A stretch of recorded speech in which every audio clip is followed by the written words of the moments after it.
Olá pessoal, estudaremos a História e Geografia do município de Itaboraí. Estudaremos em partes, por se tratar de um conteúdo extenso, estudaremos diante de 3 perspectivas, de acordo com o conteúdo programático que está lá no edital do concurso de vocês. Também faremos alguns exercícios ao longo dos vídeos para ajudar na fixação do conteúdo, beleza? Bom, além disso, também irei disponibilizar para venda um simulado contendo questões autorais, com gabarito comentado sobre essa temática, também com os promocionais contendo outras temáticas, como a Lei Orgânica e Estatuto dos Servidores de Itaboraí. Quando eles estiverem prontos, colocarei os links na descrição desse vídeo. Também irei disponibilizar videoaulas na forma de módulos que irão ser hospedadas na plataforma da Hotmart, na forma de cursos com os conteúdos comuns. Quando estiverem prontos e organizados, também colocarei os links na descrição do vídeo. Então, para você ficar ligado em todos os lançamentos aqui no canal, tanto de vídeo, quanto de conteúdo, quanto de material, é fundamental que você se inscreva no canal e ative o sininho, beleza? E também nos acompanhe no Instagram do canal, que é o @ensinoemação. Bom, é isso, bora começar! E vamos continuar o nosso estudo sobre a história de Itaboraí, agora na perspectiva do portal da Prefeitura de Itaboraí, do site da Prefeitura. Bom, Itaboraí, inserida no rol de cidades históricas do estado do Rio de Janeiro, é resultado da união de 3 importantes vilas do passado colonial e imperial do Brasil. Que vilas são essas? A vila de Santo Antônio de Sá, a vila de São João de Itaboraí e a vila de São João del Rei. Informações importantíssimas, tá? Tem que saber o nome dessas 3 vilas. Vila de Santo Antônio de Sá, Vila de São João de Itaboraí e Vila de São João del Rei. Essas 3 vilas, elas foram importantes porque juntas elas formavam, tá, Itaboraí no passado. A Vila de Santo Antônio de Sá foi considerada a maior delas, a segunda na formação após a Vila de São Sebastião do Rio de Janeiro e a primeira na povoação do Recôncavo da Guanabara, tá? Então a Vila de Santo Antônio de Sá era a maior dentre as vilas. Além disso, foi a segunda vila a ser formada após a Vila de São Sebastião do Rio de Janeiro e foi a primeira povoação do Recôncavo da Guanabara. Já a Vila de São João de Itaboraí, inicialmente era uma parada de tropeiros que mais tarde se tornaria o maior produtor açucareiro da região e o principal entreposto comercial ligando o norte fluminense à capital da província. Então a Vila de São João de Itaboraí, ela era inicialmente ali uma parada das tropas, as tropas elas paravam, colocavam seus acampamentos ali e mais tarde essa vila se tornaria o maior produtor açucareiro da região e o principal entreposto comercial que ligaria o norte fluminense à capital da província. E temos também a Vila de São João del Rei, também conhecida como São Barnabé ou Itambi. Então tem que lembrar que a Vila de São João del Rei tem outros nomes, também é conhecida como São Barnabé ou Itambi.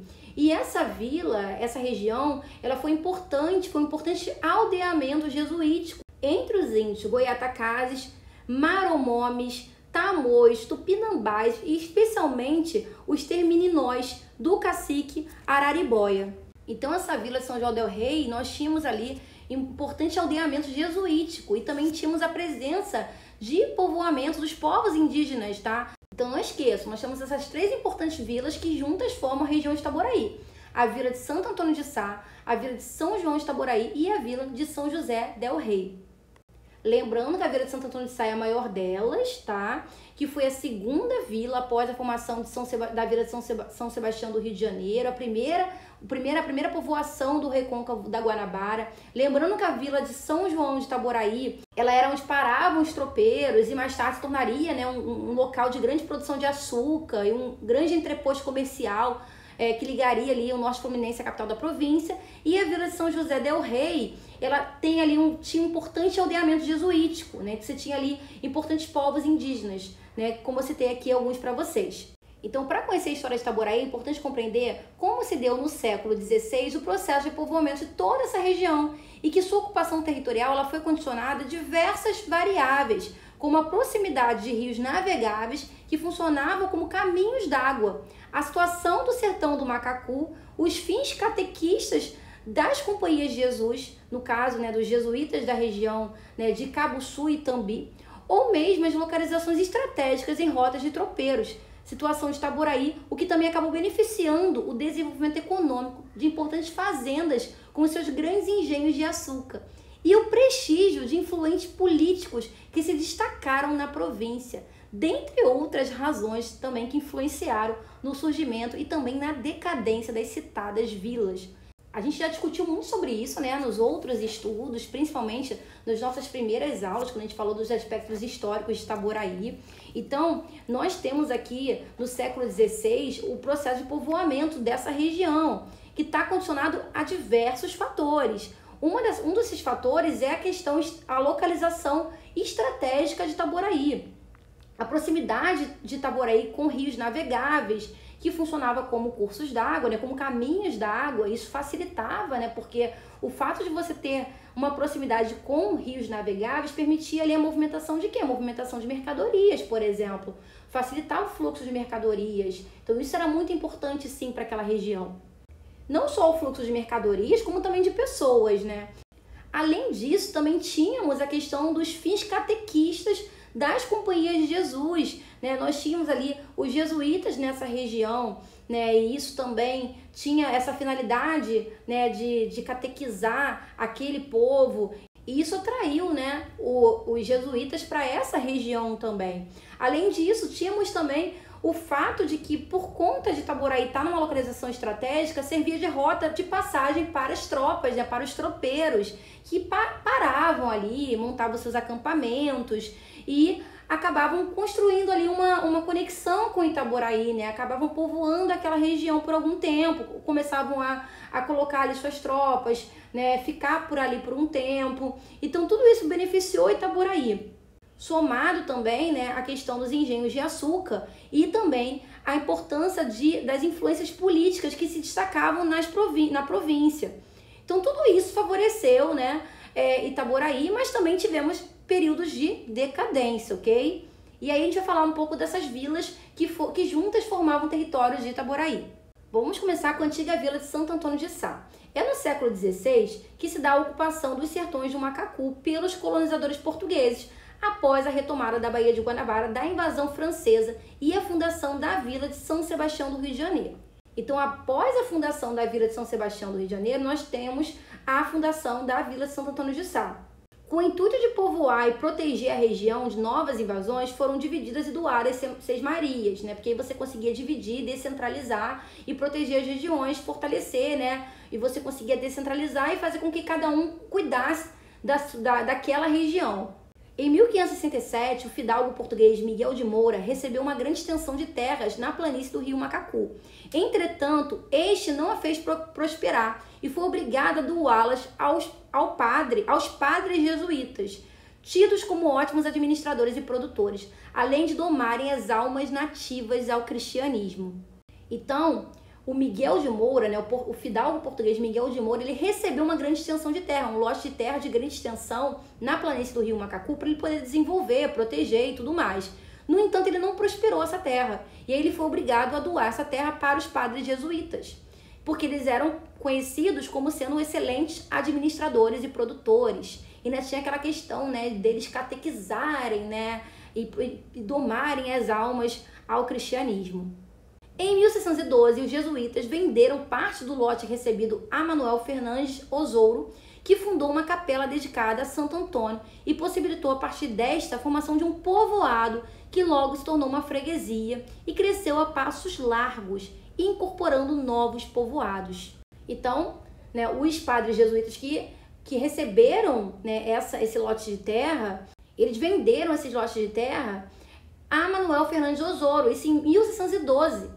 E aí, Manuel Fernandes Osouro, ele fundou uma capela dedicada a Santo Antônio, e a partir dessa capela, você tem o quê? A formação de um povoado. Lembra que eu falei para vocês que quando eles constroem uma capela, em torno dessa capela começa a ser construído o quê? Um povoado. Tudo começa na capela.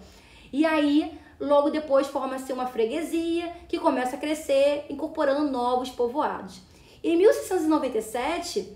fruto do sucesso de crescimento de produção, o governador da capitania do Rio de Janeiro, chamado Arthur de Sá e Menezes, elevou a freguesia à categoria de vila, comparável ao que chamamos hoje como município, recebendo o nome em homenagem ao santo padroeiro e ao governante. A vila de Santo Antônio de Sá fora a primeira no recôncavo da Guanabara, elevada a tal categoria, situada às margens do rio Macacu, na mesma região que hoje abriga o antigo Comperge, agora Complexo de Energias Boa Ventura.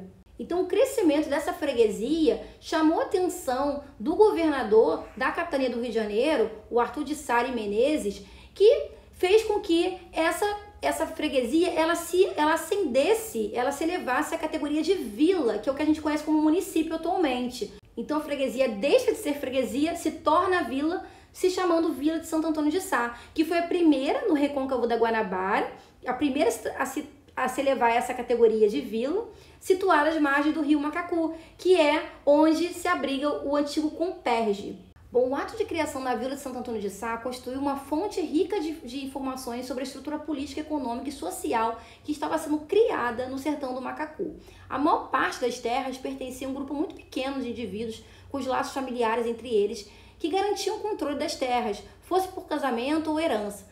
Assim estavam presentes naquela solenidade membros das famílias Duque Estrada, Sardinha, Silva, Costa Soares, Pacheco Drummond e Azevedo Coutinho. Cada família era associada a uma parcela do território. Por exemplo, os Azevedo Coutinho e os Sardinha eram donos de terras e engenhos em Itapacorá. Os Sardinha também eram proprietários em Macacu e Guaxindiba, e assim por diante. Então, por meio desse ato de criação da Vila Santo Antônio de Sá, você tem ali várias informações importantes em relação à estrutura política, econômica e social do sertão de Macacu, porque até então a maior parte das terras pertencia a um grupo muito pequeno de indivíduos, né? E esses indivíduos eles estavam muito ligados ali por laços familiares, então eram todos muito próximos, eram todos familiares ali, né? Então isso garantia o quê? O controle das terras por essas famílias, né? Por conta de casamentos e heranças. Então eles estavam ali sob o controle daquelas terras. Eles não perdiam a hegemonia daquelas terras. Então era muito comum em solenidades estarem presentes membros de famílias tradicionais, né? Famílias associadas cada uma a uma parcela do território. Vamos falar agora da antiga vila de Santo Antônio de Sá. Em 1778, Santo Antônio de Sá abrangia as freguesias de Santíssima Trindade, Nossa Senhora da Ajuda, de Sarnambetiba ou Nossa Senhora da Ajuda de Aguapé-Mirim, hoje Guapimirim. Lá no site está destacada Nossa Senhora da Conceição de Rio Bonito e São João de Itaboraí. Acredito que foi um erro de digitação aqui, tá? Na verdade, eu acredito que Nossa Senhora da Conceição de Rio Bonito e São João de Itaboraí também faça parte da Vila Santo Antônio de Sá. E aí seriam pertencentes à Vila de Santo Antônio de Sá, a freguesia Santíssima Trindade, Nossa Senhora da Ajuda de Sarnambetiba ou Nossa Senhora da Ajuda de Aguapé-Mirim, Nossa Senhora da Conceição de Rio Bonito e São João de Itaboraí. Bom, em conjunto, experimentavam um grande desenvolvimento econômico, parte disso em razão de sua localização, tendo em toda a região importantes portos fluviais, como por exemplo o Porto das Caixas, que recebiam, além de sua produção, a da região serrana e interior fluminense, tornando a Vila de Santo Antônio de Sá um relevante entreposto comercial, de onde inúmeras mercadorias eram escoadas através de seus rios, como o Rio Macacu, Caceribu e Aldeia, principalmente para o Rio de Janeiro. Então, essa Vila de Santo Antônio de Sá, ela em conjunto, né, essas freguesias em conjunto, elas foram muito importantes para o desenvolvimento econômico da vila como um todo, muito por conta da localização estratégica, né, dessas freguesias, que tinham ali importantes portos fluviais, como o Porto das Caixas, que recebiam e escoavam mercadorias, né, através do Porto das Caixas. Tinha também uma relevância, foi considerado um entreposto comercial, por onde inúmeras mercadorias eram escoadas através dos seus rios, né? Nós temos como rios pertencentes, né, à Vila Santo Antônio de Sá, o Rio Macacu, Caceribu e o Rio Aldeia. Então conseguia escoar, né, muitas mercadorias, principalmente para o Rio de Janeiro. Porém, anos de desmatamento desordenado transformaram as áreas aráveis em charcos e o consequente assoreamento dos rios não só foi destruindo o potencial produtivo, como a navegação fluvial, além de cooperar com a proliferação de mosquitos, vetores de doenças, como a febre amarela e a malária, o que resultou, a partir de 1829, no início da extinção da vila, então a mais atingida pelas doenças. Então, embora, né, a Vila de Santo Antônio de Sá tivesse uma localização estratégica, tivesse ali o Porto das Caixas, tivesse ali vários rios, né, que permitiam o escoamento de mercadorias, principalmente para o Rio de Janeiro. Apesar desses pontos positivos, foram anos de desmatamento desordenado nessa área. E isso fez com que aquelas áreas aráveis se transformassem em charcos. Aqueles rios navegáveis, eles se tornassem o quê? Assoreados, né? Tivemos o assoreamento dos rios. Isso comprometeu o potencial produtivo da navegação fluvial. né? E além disso tudo, tivemos a proliferação de mosquitos, o que favoreceu o quê? Favoreceu o desenvolvimento de doenças, o aparecimento de doenças, porque mosquitos são vetores de doenças, como por exemplo a febre amarela e a malária. E aí nós tivemos a extinção da vila, né? Essa vila, a Vila de Santo Antônio de Sá, foi a mais atingida por essas doenças. As chamadas febres do macacu foram tão marcantes que nos anos que seguiram as pessoas evitavam retornar ao lugar devido ao medo que se instalou. Então, ainda que não tivesse mais ali nenhum indício, né, de febre amarela e malária, ainda assim as pessoas evitavam passar por aquela área. Bom, além da sede da vila, com a casa de câmara e a igreja matriz de Santo Antônio, seu maior destaque foi o convento franciscano de São Boaventura, inaugurado em 1670, após 10 anos de construção, funcionando de 1672 até 1784, quando acabou o período do noviciano. Então podemos dizer que o maior destaque, né, dessa vila foi o convento franciscano de São Boaventura. Hoje nós temos as suas ruínas, né, que ostentam essa história, né, da importância da antiga vila no desbravamento dos sertões do Macacu. Vamos falar agora da vila de São José del Rei. A formação da vila de São José del Rei está intimamente ligada à instalação em 1759 do aldeamento cristão de São Barnabé, posteriormente levado à freguesia de Nossa Senhora do Desterro de Itambi em 1759 e assim anexada à importante vila de Santo Antônio de Sá. Então, a formação dessa vila está muito ligada à instalação desse aldeamento, do aldeamento cristão de São Barnabé, tá? Que depois foi levado à freguesia de Nossa Senhora do Desterro de Itambi. E dessa forma ele foi anexado à importante vila de Santo Antônio de Sá, que nós estudamos nessa vila de Santo Antônio de Sá, né, ainda há pouco, que ficou deserta, né, por conta daquelas doenças, né, a proliferação de doenças como a febre amarela e a malária. Contudo, devido ao seu desenvolvimento, a freguesia fora nomeada Vila de São José del Rei por força de alvará em 1773, sendo assim denominada em homenagem ao aniversário do príncipe Dom José de Portugal, pelo então vice-rei e governador do Brasil, Dom Luís de Vasconcelos de Souza, o Marquês do Lavradio.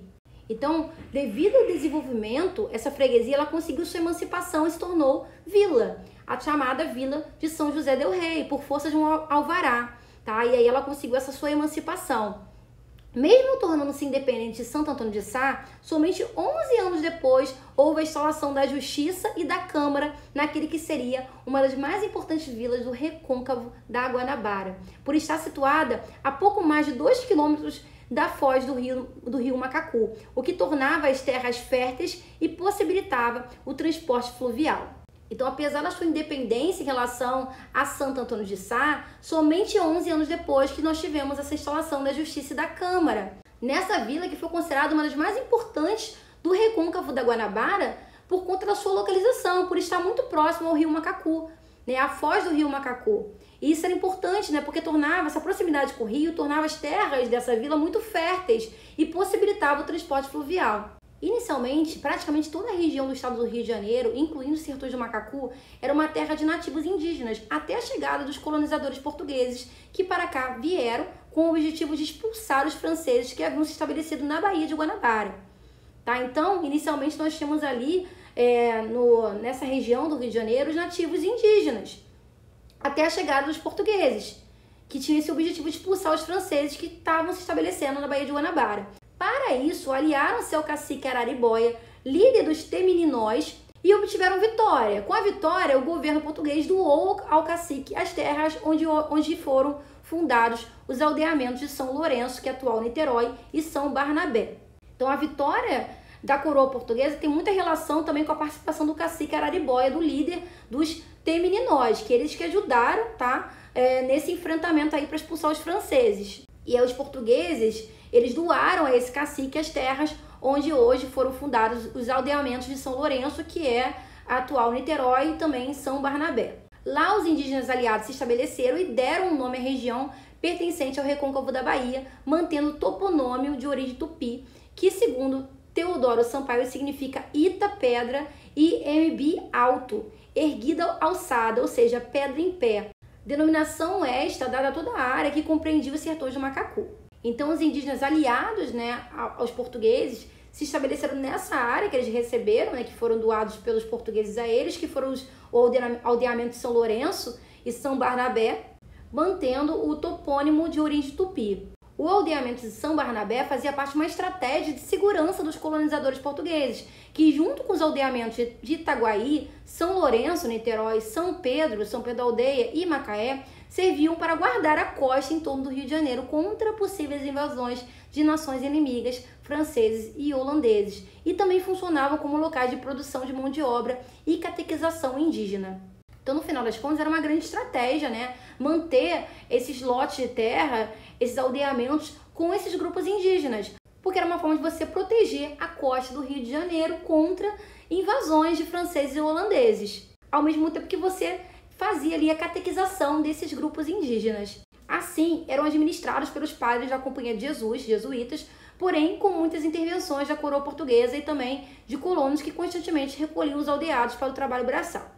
Como aconteceu em outras vilas, há registro de que os indígenas que ali existiam foram levados a participar de processos de desmatamento das áreas circunvizinhas à Baía de Guanabara, para que se realizasse o plantio da cana-de-açúcar e a construção de fortalezas e engenhos. Então há registro de que uma parcela desses indígenas, eles eram levados para poder fazer trabalho braçal, tá? Para poder ajudar no plantio da cana-de-açúcar, para construir fortalezas de engenhos. E aí esse trabalho, eles teriam sucumbido diante do trabalho pesado. Uma das razões pelos quais poderiam ser encontrados inúmeros enterramentos indígenas na região, sendo posteriormente substituídos pelos escravos provenientes do continente africano.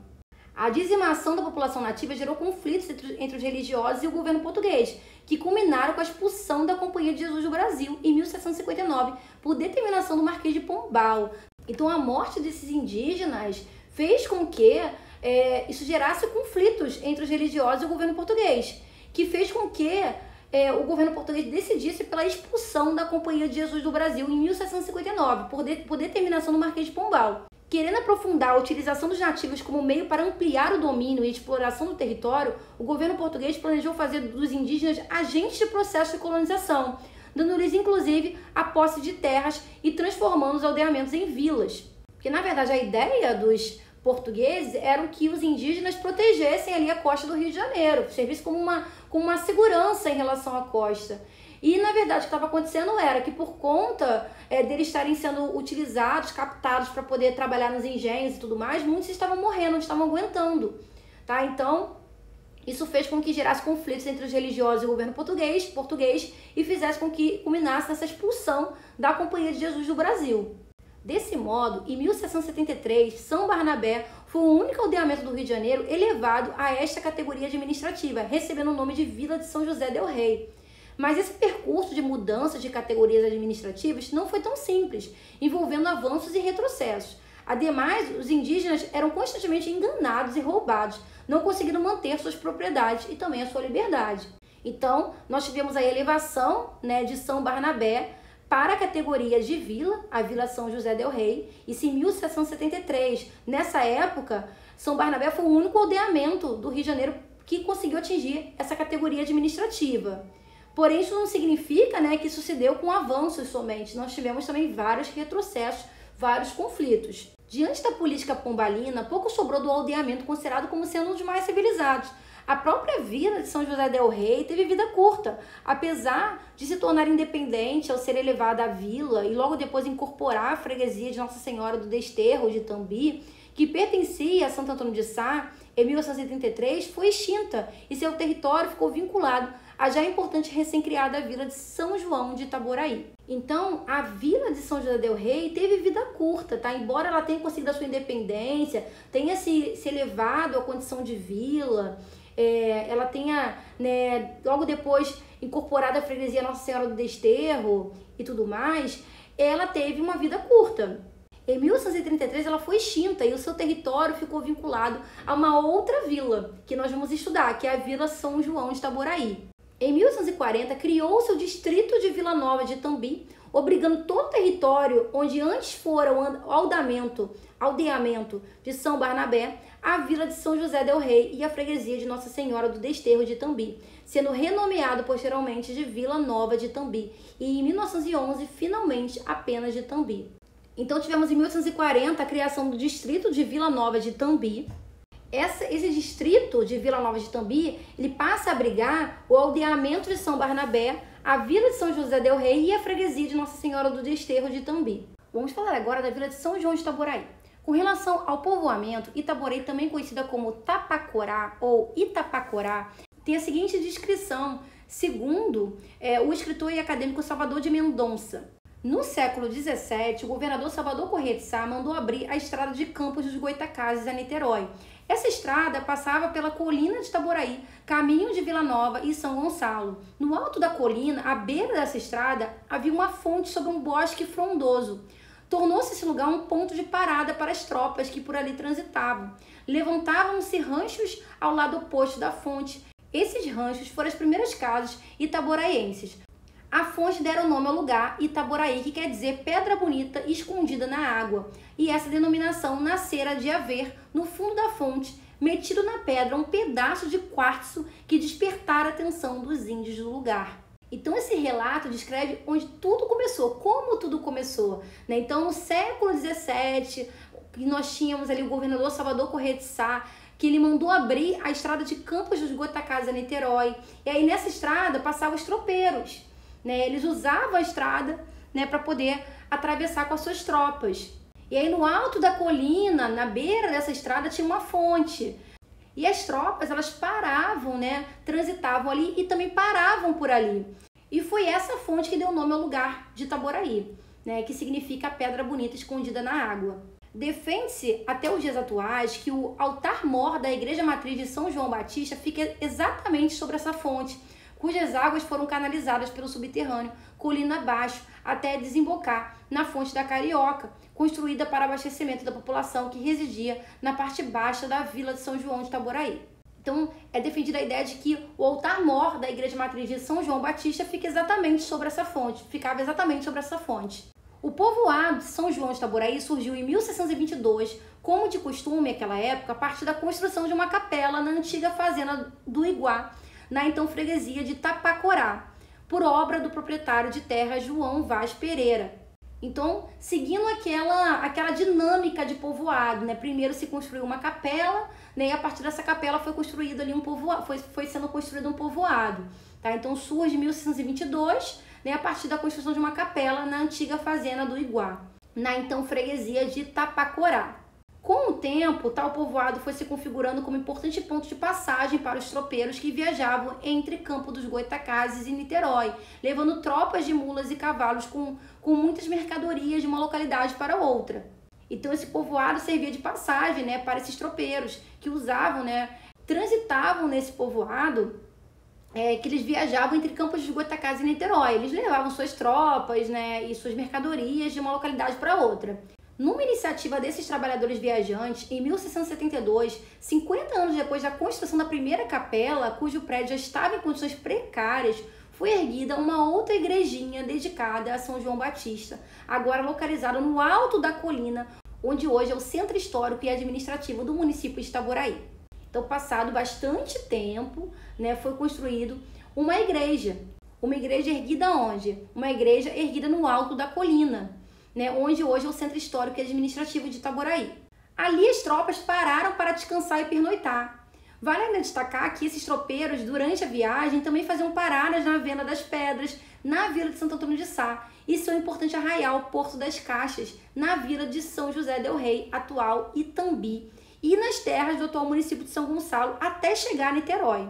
Então os tropeiros utilizavam essa área como passagem e pernoitavam ali, paravam e pernoitavam naquela área. Então o tropeirismo foi uma atividade que esteve intimamente ligada desde o século XVII ao desenvolvimento regional do Brasil em todos os âmbitos, social, econômico e cultural. E em Itaboraí não foi diferente. Então o tropeirismo, né, que é essa movimentação dos tropeiros, né, que eles utilizavam como passagem determinadas áreas, eles paravam, pernoitavam, e isso ajudou no desenvolvimento da região. Isso foi muito importante, né? Isso contribuiu para o desenvolvimento regional do Brasil em vários aspectos. Isso contribuiu para o crescimento do povoado, né, de Itaboraí. Então o povoado de São João de Itaboraí foi crescendo e se desenvolvendo com rapidez. Em 1696 já havia se tornado uma freguesia. Assim, em 1742, a Capela da Colina foi substituída por uma maior, a atual edificação da Igreja Matriz de São João Batista, que até hoje é o santo padroeiro do município. E essa construção é um dos símbolos históricos mais importantes da cidade, destacando-se não só entre os prédios do patrimônio arquitetônico itaboraiense, como um símbolo religioso e de ritos culturais, lembrando que tal destaque vem da influência e atuação do cristianismo católico no processo da colonização portuguesa no Brasil. Então esse povoado ele foi crescendo, foi se desenvolvendo rapidamente. Tivemos a transformação desse povoado em freguesia em 1696. Em 1742 nós tivemos ali a substituição daquela capela da colina por uma edificação de uma igreja maior, que foi a Igreja Matriz de São João Batista, que é o padroeiro do município. E tudo isso, foi possibilitando o crescimento de Itaboraí. Bom, os vários engenhos de açúcar que já existiam pela região, até então de Santo Antônio de Sá, foram os responsáveis pelo desenvolvimento de Itaboraí, sendo a principal atividade econômica do Vale do Macacu, Casseribu, durante todo o período colonial até o século XX.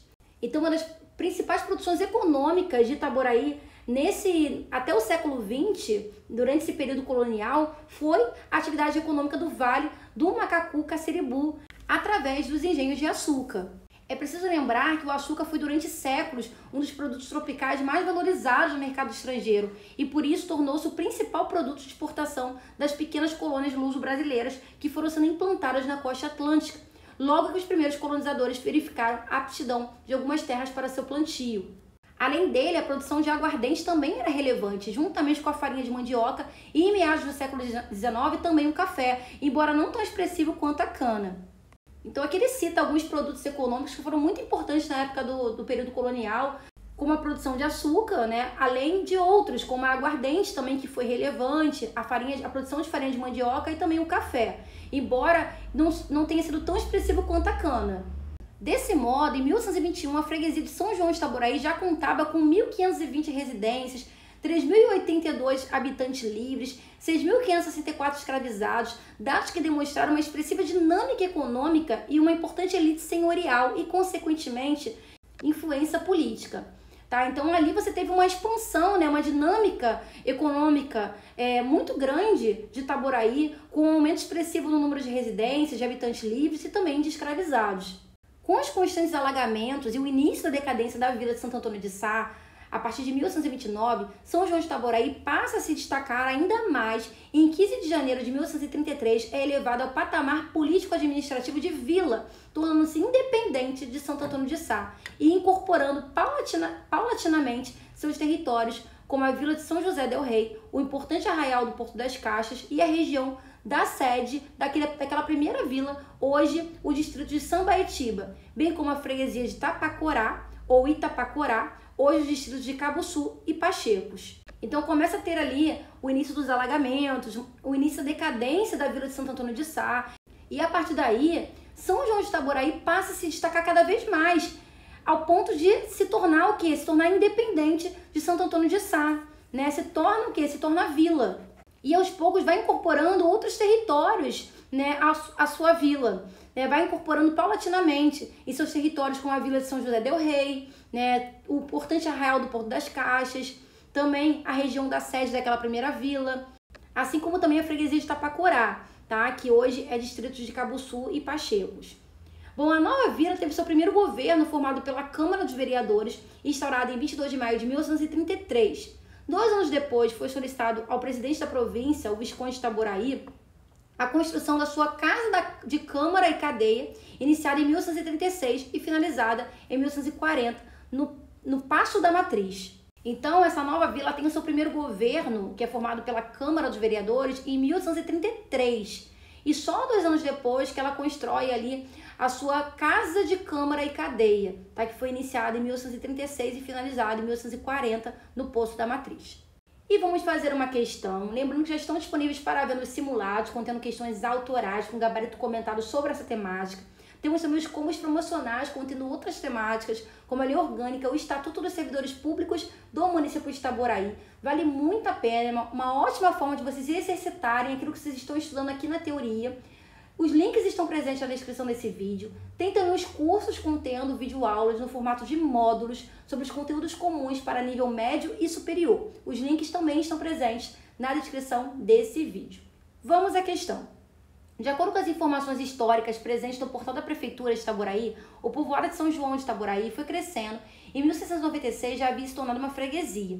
Assim, em 1742, a Capela da Colina foi substituída por uma maior. A atual edificação da igreja, letra A. Matriz de São João Batista, letra B. São José del Rei, letra C. Santo Antônio de Sá, letra D. Matriz de Santo Antônio, letra E. Nossa Senhora de Nazarete. Estudamos há pouco, que o povoado de São João de Itaboraí ele foi crescendo, foi se desenvolvendo com rapidez. Em 1696 se tornou freguesia. Já em 1642 a Capela da Colina foi substituída por uma maior. A atual edificação da igreja matriz de São João Batista, que é inclusive o padroeiro do município. Então, a atual edificação da igreja matriz de São João Batista. Logo, a letra A é a nossa resposta. Fala pessoal, espero que esse vídeo tenha contribuído para os seus estudos. Se você gostou, não deixe de deixar um like, também um comentário. E aproveita que está por aqui e explorar outros conteúdos do canal que podem estar reforçando nos seus estudos. Aqui no canal tem diversas playlists. Tem playlist contendo simulados de português de diferentes bancas organizadoras. Tem playlist de fundamentos de educação. Tem playlist também de simulados de fundamentos de educação, de legislação educacional, legislação municipal, noções de administração pública e tantas outras. Maratone para o seu concurso. Bom é isso, bons estudos e eu vejo vocês nos próximos vídeos.